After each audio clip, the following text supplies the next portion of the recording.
War is not something bad. War is the worst nightmare you can ever imagine.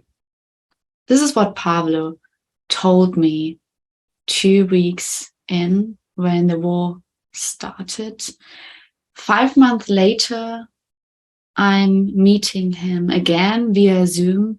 Paul is not only a student, a journalism student in his 4th year, he is also an actively working journalist with a sharp mind and many, many opinions and feelings I want to hear about today.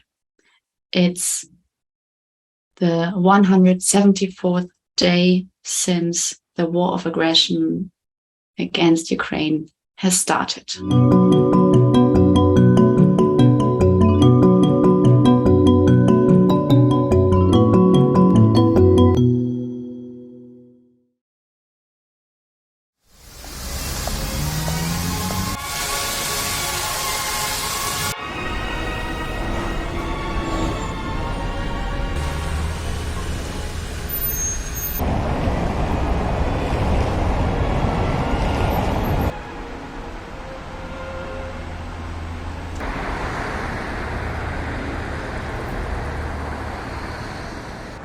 Today is Wednesday, August 24, and Ukraine marks 2 key dates today. On the one hand, 31 years of independence from the Soviet Union, and on the other hand, 6 months of war waged by Russia.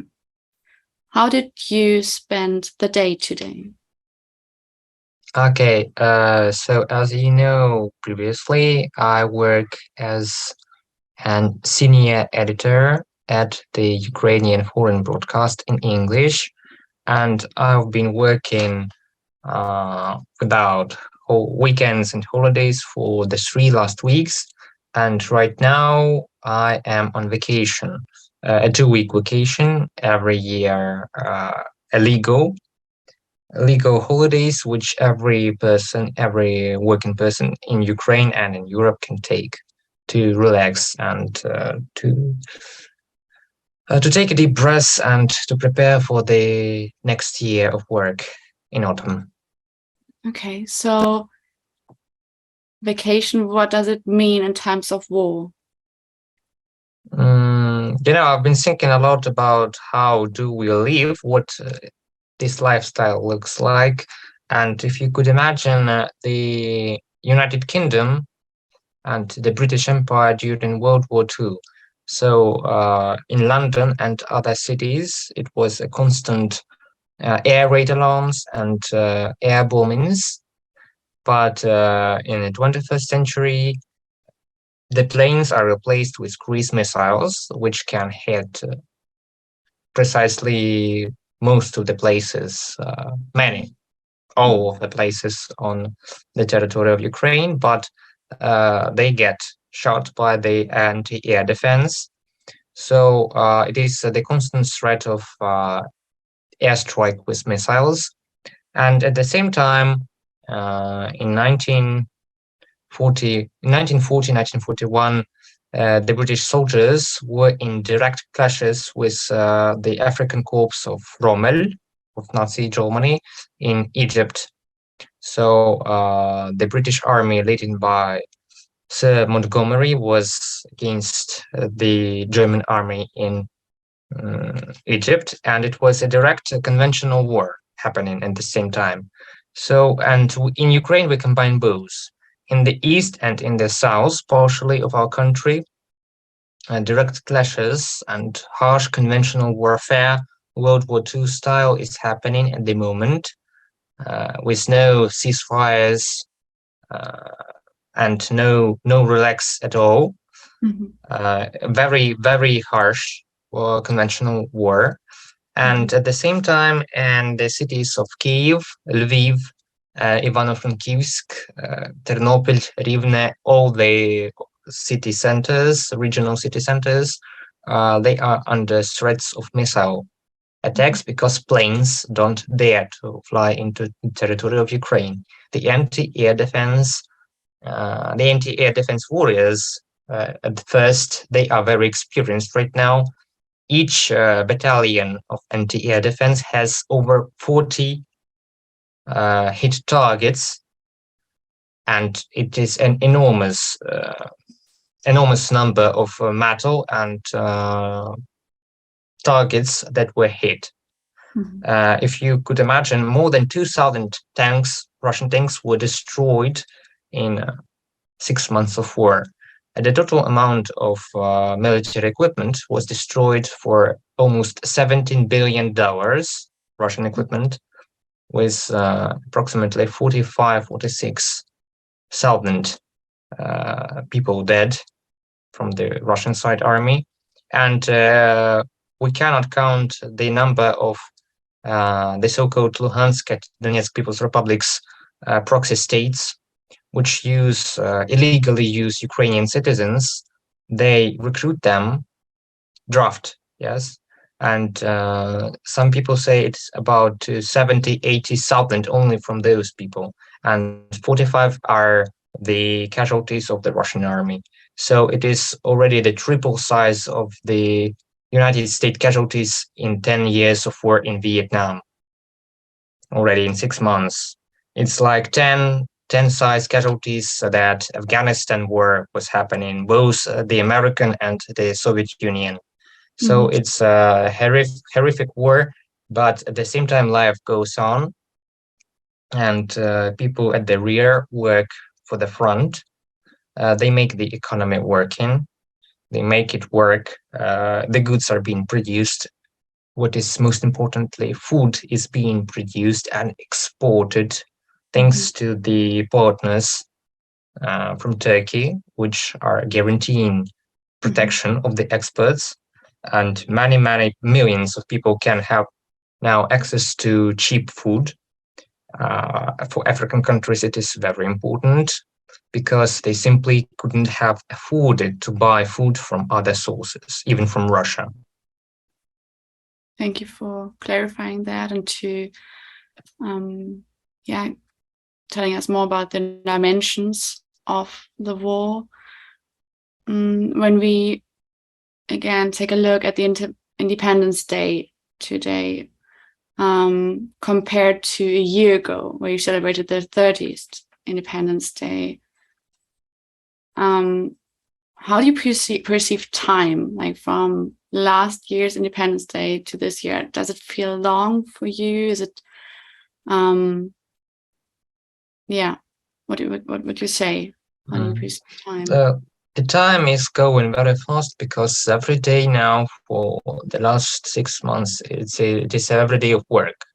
And when you work and when you have that feeling, that drive and adrenaline when you work, the time flies. And 1 year ago, we had the Parade of Independence on Khreshchatyk in Kyiv. You've been with us there last year. And it was like the war was in the air because we proclaimed the diplomatic deoccupation of Crimea on the first summit of the Crimea platform. As you know, yesterday started the second summit of the Crimea platform, the most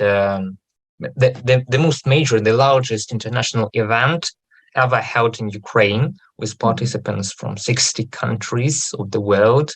And this year, African states were presented much more, and the Latin America. So we are establishing diplomatic work in context with those countries, which is important because this year we have had the Polish president Andrzej Duda visiting Kyiv, visiting our president, and working with our president half of the day. And for the second half of the day, the British Prime Minister Boris Johnson arrived.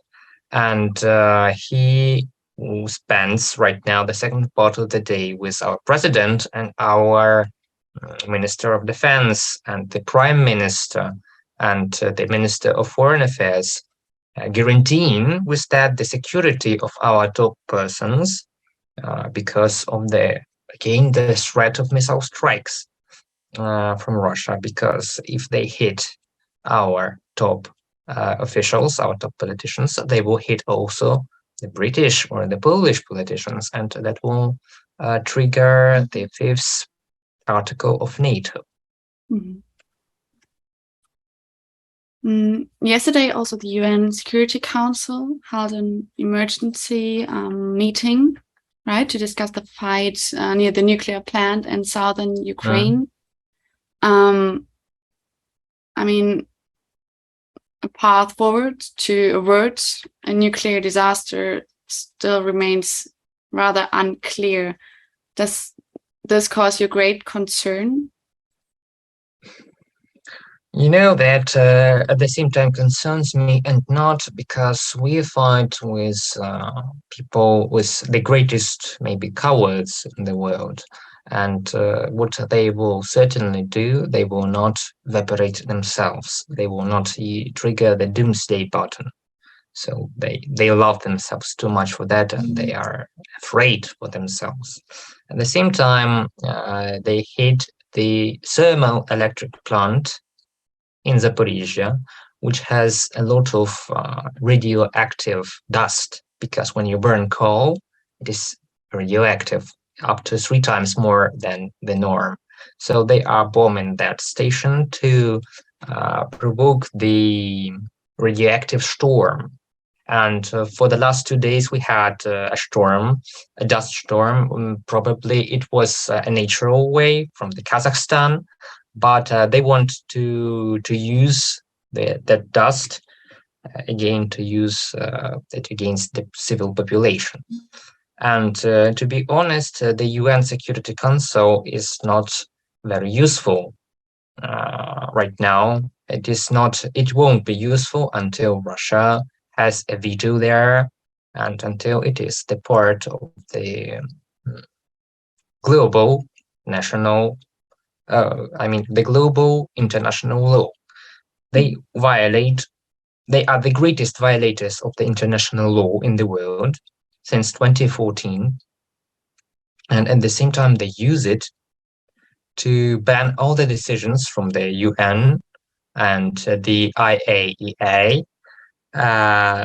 Since the start of the war, those institutions proved to be rather slow and incapable of taking real actions, except for the grain deal, where Ukraine, Turkey, and the United Nations signed the deal from one side, and Russia, Turkey, and the UN from the other side.